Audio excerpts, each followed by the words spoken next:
Well, good morning. Welcome back to the Broadcast Retirement Network.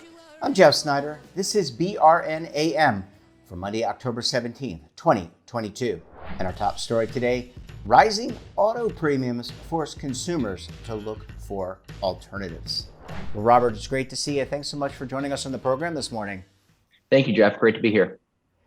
You and the great folks, I should say, at JD Power and Associates, we just had one of your colleagues, Mike Foy, on not too long ago. You all just did a study, a survey of automobile and home bundling premiums. Before we get into the home bundle, which I know is a big topic unto itself, let's talk about automobile premiums, because there are a lot of people out there buying new cars, used cars. They're trying to get auto insurance, or they're potentially seeing their auto insurance go up significantly. How did you and the folks at JD Power digest all this and synthesize it?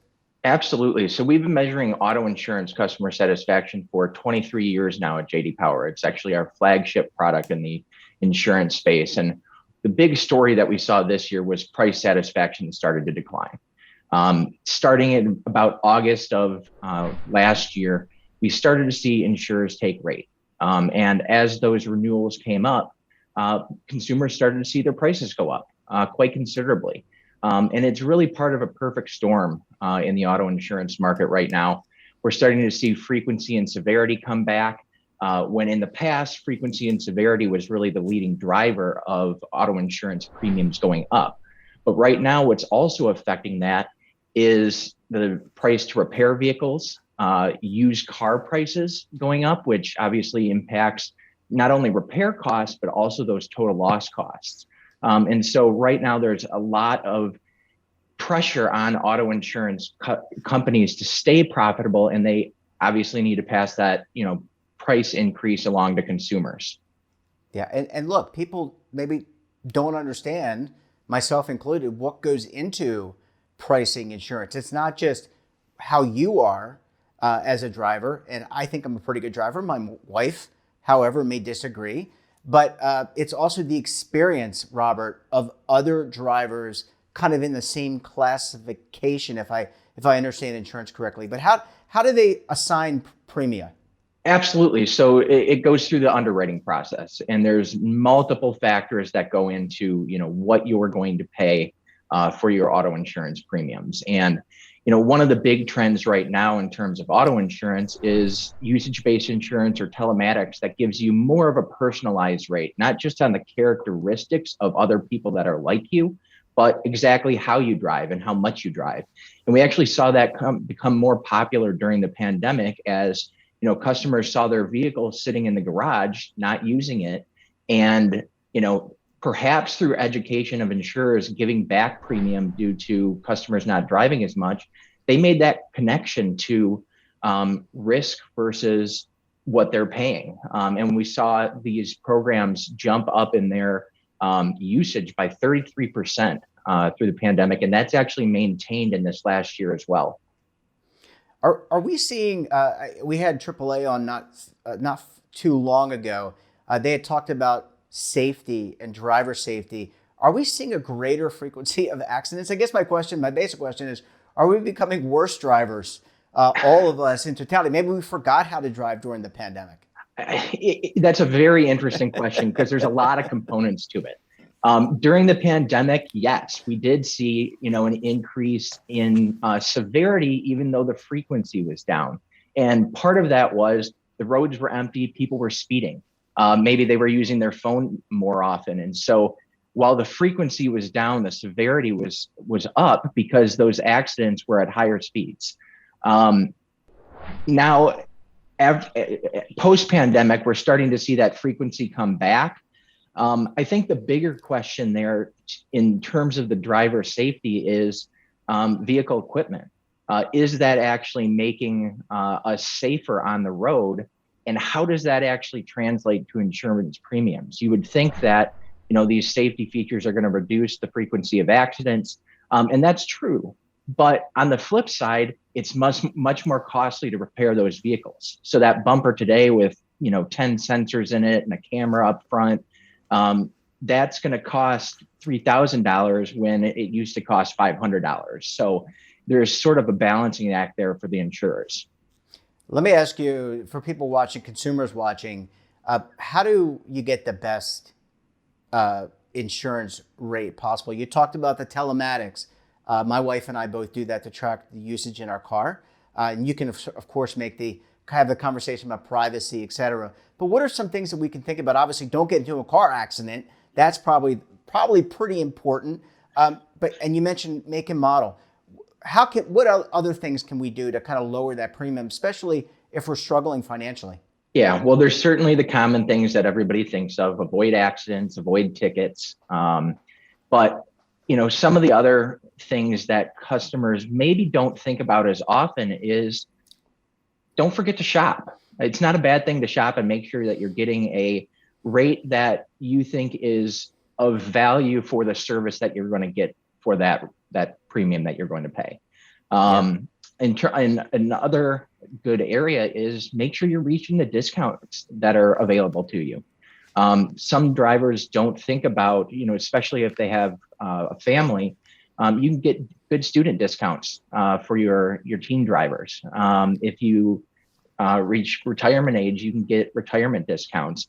And what I think we're going to be talking about a little bit later, don't forget to explore what discounts you're going to get for bundling multiple policies, whether that be home and auto or multiple vehicles. There's other small segments where you might be able to find a better rate for, say, a classic car with somebody that specializes in that. Yeah, really, really important information. And look, you're the perfect segue.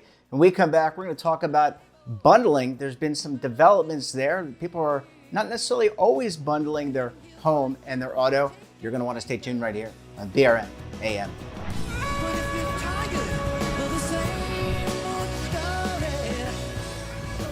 Imagine a new television network that will make you richer, healthier, and in control of your financial future.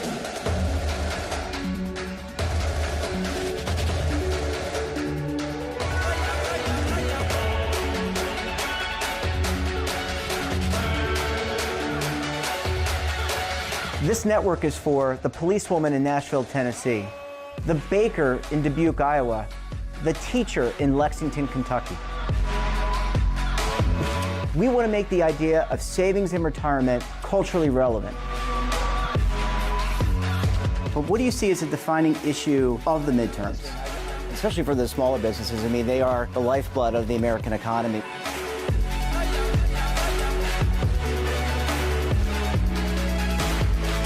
Featuring exclusive interviews, current affairs, and docuseries.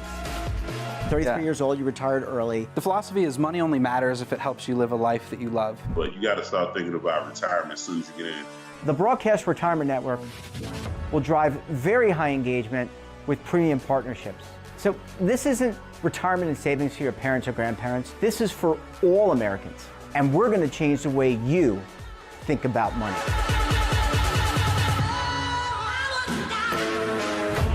Welcome to the next frontier of retirement and savings. This is BRN, the Broadcast Retirement Network. Are you over 50? Would you like to get up to 33% more income in retirement? Then call now for this free book, Annuity Do's and Don'ts for Baby Boomers. This free book reveals little-known secrets about annuity strategies that will help you make the right choices before buying an annuity. Call right now for your free book, and as a bonus, we'll also throw in a free annuity rate report, both absolutely free for calling Annuity General today. Call 800-504-8194.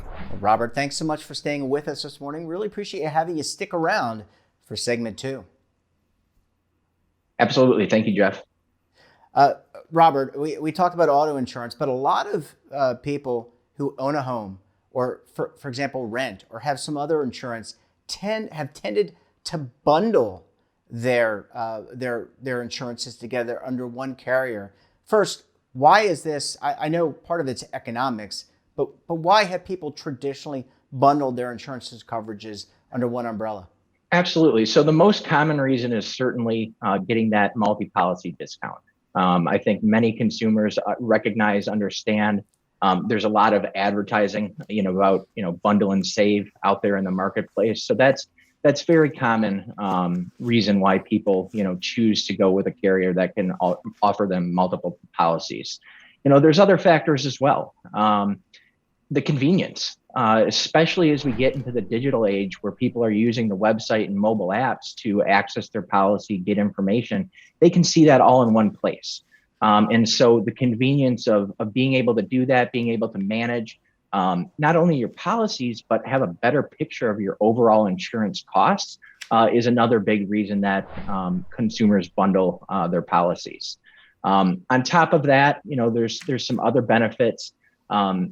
It tends to, not only get you that bundling discount as you put those products together, but as you're shopping for insurance, you become a more attractive consumer because you've got a greater insurance spend. So it actually helps you in that shopping process as well.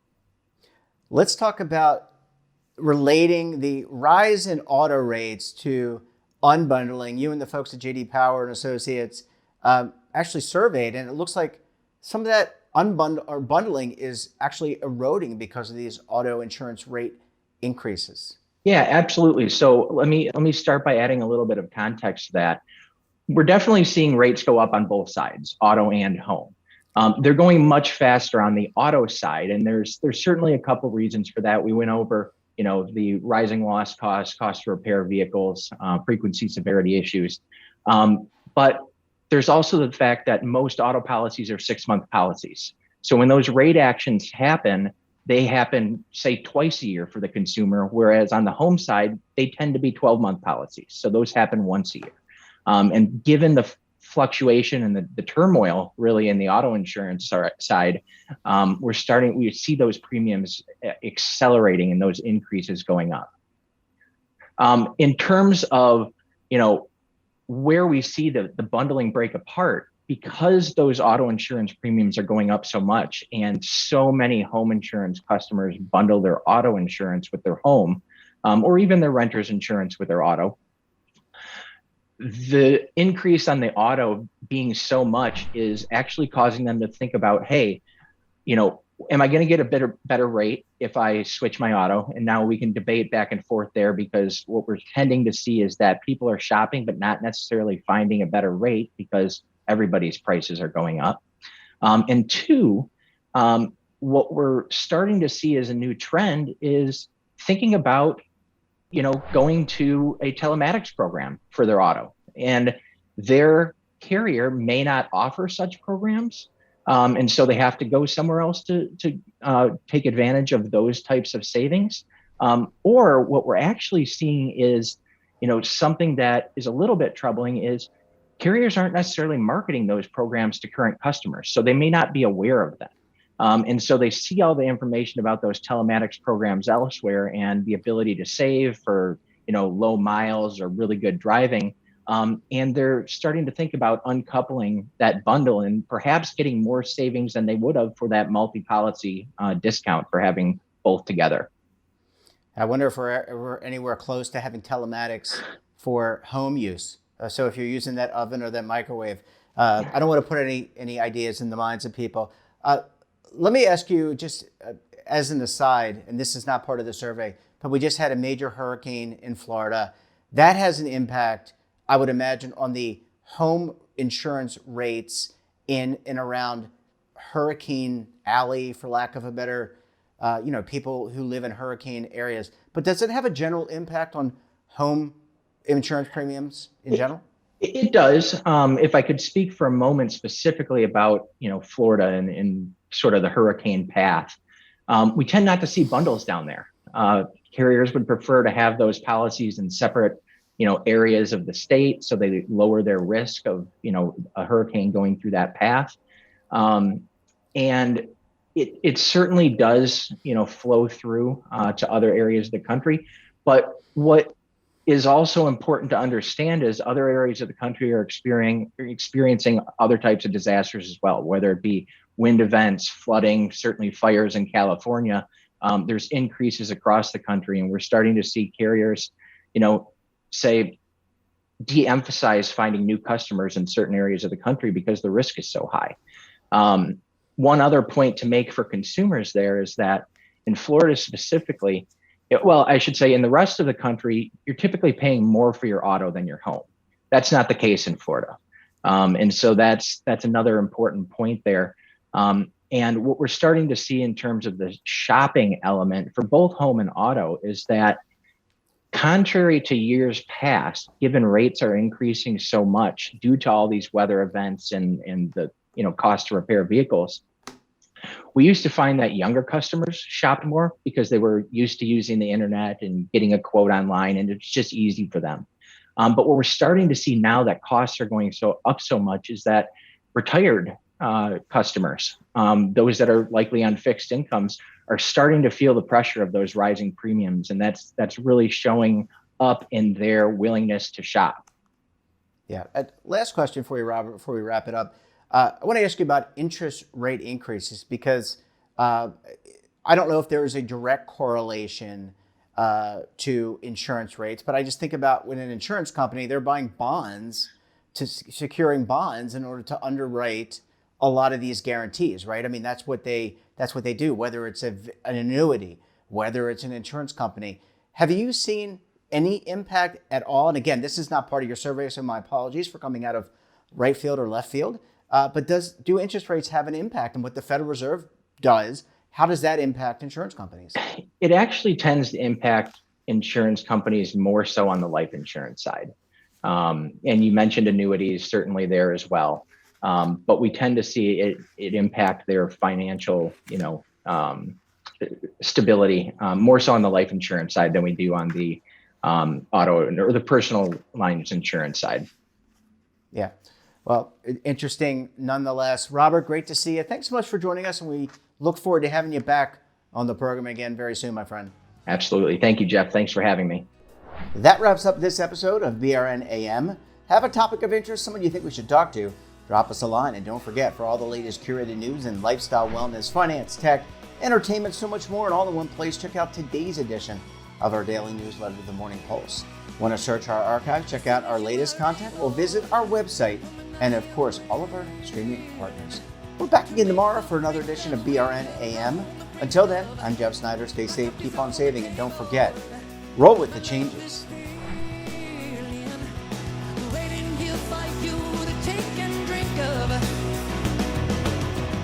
But if you're tired of the same old...